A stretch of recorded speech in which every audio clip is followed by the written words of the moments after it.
Jangan lupa subscribe. Hehe. Thank you. Sekarang aku udah bisa bilang welcome back. Ya, welcome back to my channel karena ini video kedua aku. Oke guys, jadi kali ini aku masih tetap dengan seragamku yang sama seperti kemarin.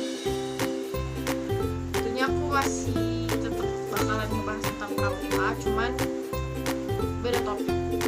Di sini aku akan ngebahas dua hal. Yang pertama, aku bakal ngebahas tentang pendidikan kepramukaan. Lalu yang kedua, aku bakalan ngebahas tentang kode kehormatan pendidikan pramuka. Oke deh guys, jadi daripada lama-lama langsung aja kita akan videonya. Jadi kita akan bahas dulu poin yang pertama, itu tentang pendidikan kepramukaan. Pendidikan kepramukaan tuh yang kayak gimana sih? Ini yang kayak gini, yang kayak gini. Masa kalian nggak tahu sih guys? Nah, jadi pendidikan kepramukaan itu merupakan pendidikan yang melengkapi pendidikan di lingkungan sekolah dan di lingkungan keluarga. Pendidikan kepramukaan ini tuh dilakukan dalam bentuk yang menyenangkan, fun gitu kan, terus seru-seruan, tapi tetap terstruktur dan secara sehat ya. Nah, biasanya pendidikan kepramukaan ini dilakukan itu di outdoor, di luar ruangan. Itu di alam biasanya, kayak seperti di hutan atau di bumi perkemahan kayak gitu. Biasanya tuh sesuatu yang menarik dari pramuka ini tuh kita tuh kayak dibiarin bebas gitu kan di alam gitu, kayak bermain-main, ada tantangan-tantangan atau outbound. Nah, jadi itu tuh menurut aku pribadi bakalan ngebikin kita jadi kayak lebih gimana ya, lebih semangat gitu, lebih mandiri. Terus yang kedua, poin pertama itu ada cabangnya. Cabang yang pertama itu nilai dari pendidikan kepramukaan. Nah, dinilai pendidikan kepramukaan ini itu ada 2 poin lagi. Yang pertama itu nilai formal, yang kedua itu nilai material. Nah, di nilai formal ini yang dilihat itu berdasarkan dari kegiatannya, yaitu pendidikan ini tuh yang dilihat untuk perkembangan wataknya atau karakter building, yang kita bisa lihat sendiri bagaimana perkembangan jika kita bermain di luar di pramuka itu. Lalu jadi di dalam nilai pendidikan kepramukaan ini juga terdapat 2 poin. Yang pertama itu nilai moral, yang kedua itu dari nilai material. Jadi yang kita bahas yang pertama itu nilai moral. Nilai moral di sini tuh merupakan nilai yang dilihat untuk watak seseorang atau karakter. Itu tuh biasanya disebut dengan karakter building. Karakter building di sini maksudnya adalah usaha yang dilakukan untuk membina atau membangun karakter seseorang, sifat seseorang, tabiatnya, kelakuannya, hingga menjadi lebih baik dengan tingkah lakunya yang lebih baik, yang lebih sopan. Nah, yang kedua itu nilai materialnya. Kalau dari nilai material ini yang dilihat yaitu dari kegunaan atau praktisnya gitu, yang kita bisa lihat bagaimana sih praktek kepramukaan itu di masyarakat, misalnya untuk apa fungsinya dan lalu seperti apa gitu. Lalu poin yang kedua dari pendidikan kepramukaan itu poin yang ketiga atau poin yang kedua?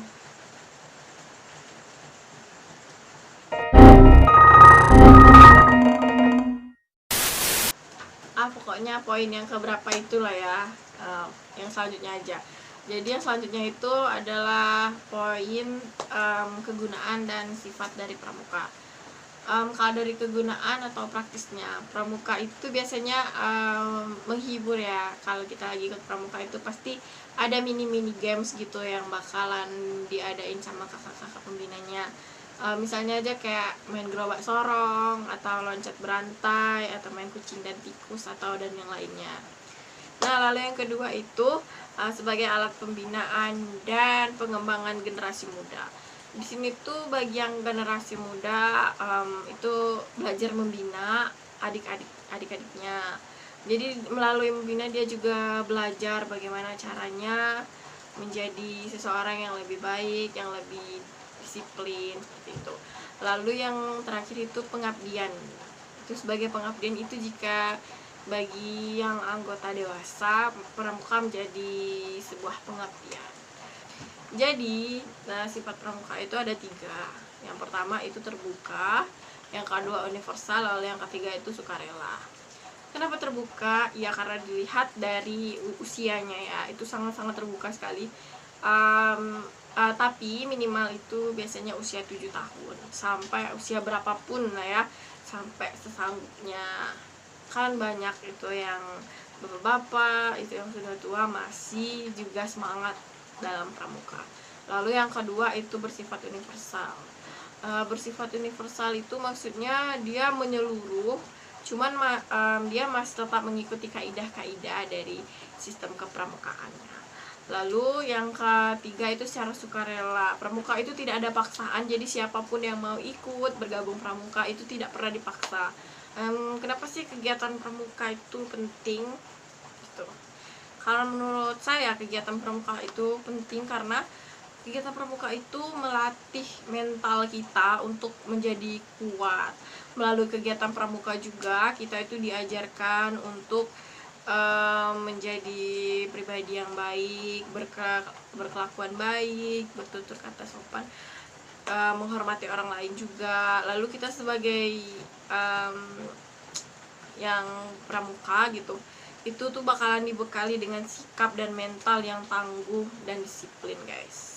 Yang kedua, poin besar kedua, aku akan bahas sedikit tentang makna kehormatan. Kode kehormatan. Jadi kode kehormatan gerakan pramuka adalah suatu norma atau ukuran kesadaran yang mengenai akhlak atau budi pekerti yang tersimpan di dalam hati seseorang sebagai akibat karena orang tersebut tahu akan harga dirinya.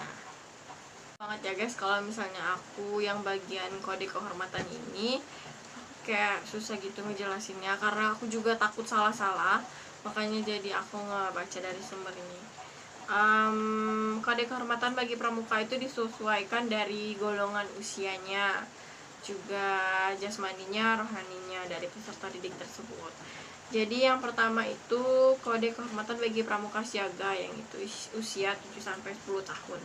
Itu Dwi Satya Pramuka Siaga. Demi kehormatan aku berjanji akan bersungguh-sungguh menjalankan kewajibanku terhadap Tuhan, negara, kesatuan Republik Indonesia, dan mengikuti tata krama keluarga. Setiap hari berbuat kebaikan. Dwi Dharma Pramuka Siaga. Siaga berbakti kepada ayah dan ibundanya. Siaga berani dan tidak putus asa. Lalu yang kedua itu kode kehormatan bagi pramuka penggalang. Itu dari usia 11-15 tahun. Itu Trisatya. Demi kehormatanku, aku berjanji akan bersungguh-sungguh menjalankan kewajibanku terhadap Tuhan, negara kesatuan Republik Indonesia, dan mengamalkan Pancasila, menolong sesama hidup, dan mempersiapkan diri membangun masyarakat, menaati dasa dharma. Lalu dasa dharma pramuka itu takwa kepada Tuhan Yang Maha Esa, cinta alam, kasih sayang sesama manusia, patriot yang sopan dan ksatria, penuh dan suka bermusyawarah, rela menolong dan tabah, rajin, terampil dan bersahaja, disiplin, berani, setia, bertanggung jawab dan dapat dipercaya, suci dalam pikiran, perbuatan dan perkataan. Lalu yang ketiga itu kode kehormatan bagi pendega dan anggota dewasa. Janji yang disebut Trisatya yang berbunyi sebagai berikut. Demi kehormatanku, aku berjanji akan bersungguh-sungguh menjalankan kewajibanku terhadap Tuhan, negara kesatuan Republik Indonesia, dan mengamalkan Pancasila, menolong sesama hidup, dan ikut serta membangun masyarakat. Menepati dasa dharma. Ketentuan moral yang disebut dasa dharma sama seperti yang Pramuka Penggalang yang sebelumnya, yang berbunyi dasa dharma pramuka, takwa kepada Tuhan Yang Maha Esa, cinta alam dan kasih sayang sesama manusia, patriot yang sopan dan ksatria, patuh dan suka bermusyawarah, rela dan tabah, rajin, terampil dan gembira, hemat, cermat dan bersahaja, bertanggung jawab dan dapat dipercaya, suci dalam pikiran, perkataan dan perbuatan. Udah deh guys, udah itu aja. Oke, kayaknya segini aja yang bisa aku sampaikan sekarang. Oke, kita tunggu video selanjutnya dari Bapak Henry. Kita tunggu, maksudnya tunggu tugas selanjutnya itu akan membuat video apa lagi dari Bapak Henry. Oke guys, jadi mungkin segitu aja yang bisa aku sampaikan. Maaf banget kalau misalnya aku yang bagian terakhir itu tadi ngebaca teks, karena kalau misalnya aku ngejelasin langsung gitu dari apa yang aku tangkap, aku takut salah-salah ngomong, nanti bahaya ya kan guys. Jadinya aku minta maaf banget. Oh ya, tugas ini tuh masih sama dari Bapak Henry. Pak, maaf banget ya Pak kalau misalnya aku ngebaca teks yang bagian terakhirnya, Kak, aku salah loh Pak, maaf ya. Nah, jadi aku udah minta maaf sama bapaknya guys. Kayaknya segitu aja dulu. Oh ya guys, sebelum aku tutup, boleh dong aku minta like-nya, tolong subscribe juga buat ngebantu aku bangun channel ini. Dan semoga aja aku bisa bikin video yang selanjutnya. Ya, konten-konten yang lain juga mungkin. Oke guys, aku tutup. Wassalamualaikum warahmatullahi wabarakatuh. See you soon guys.